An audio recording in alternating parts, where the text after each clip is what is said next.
林婉儿的话让叶晨为之一振，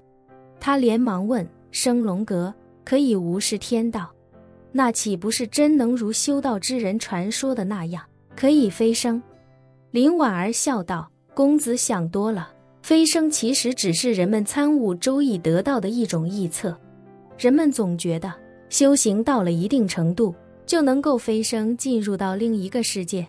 诸如我们东方人所说的仙界，西方人所说的神界。但其实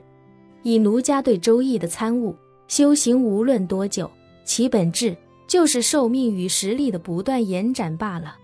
叶晨虚心请教道：林小姐不知可否详细解释一下？林婉儿微微点头，认真道：公子，寿命与实力的延展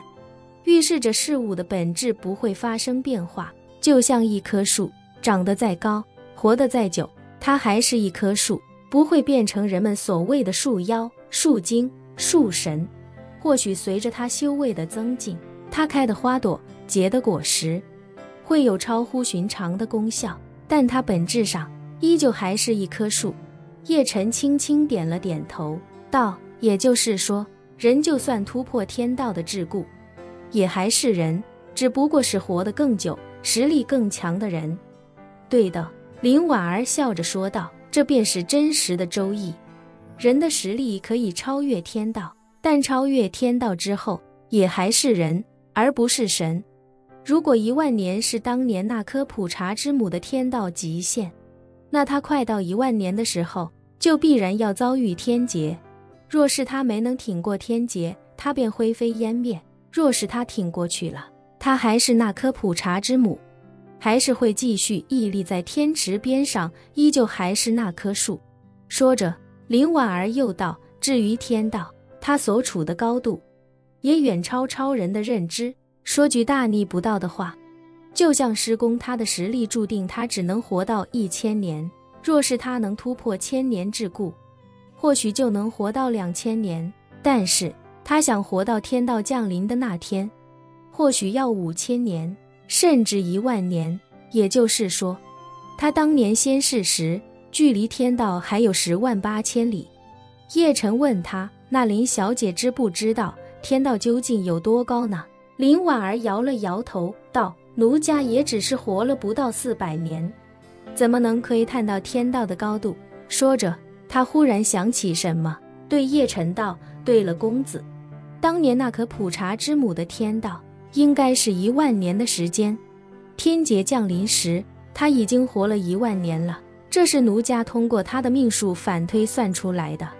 叶晨轻轻点了点头，问道：既然林小姐对周易颇有研究，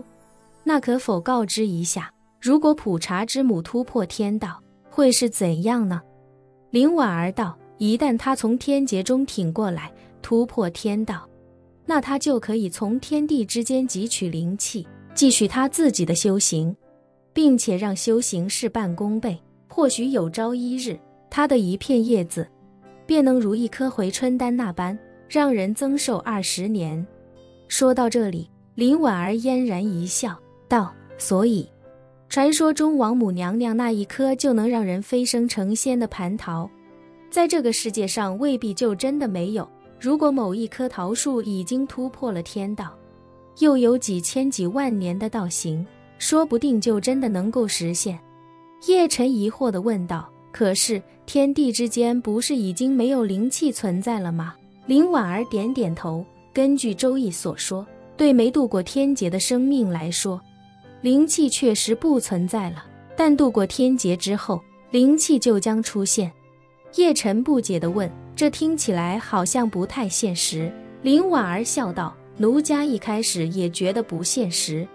还以为是自己参悟周易出了差错，但是2战之后，奴家接触到了现代科技，接触到了无线电，奴家心里就豁然开朗了。灵气这种东西，或许就像是无线电频率，一般人靠肉体根本无从感知，可一旦具备了接收无线电的条件，就能够源源不断地汲取到无线电中的内容。灵气或许便是如此。叶晨瞪大眼睛，惊呼道：如此说来，末法时代其实未必真的就是末法时代。林婉儿道，末法时代其实只是后人的一种说辞，后人拿到了古人的修炼法门与心得，但是却无法达到古人修炼的效果，于是后人断定天地间已不再存有灵气，世界已进入到末法时代之中。但实际怎样，谁也说不好，奴家也不敢保证。奴家对周易的感悟就一定对，所以一切都只是给公子做个参考。叶晨微微颔首，心中对林婉儿所说的已经信了多半。他觉得林婉儿的说法可信度应该更高一些，那种所谓原地飞升与化成仙的说法更像是神话故事。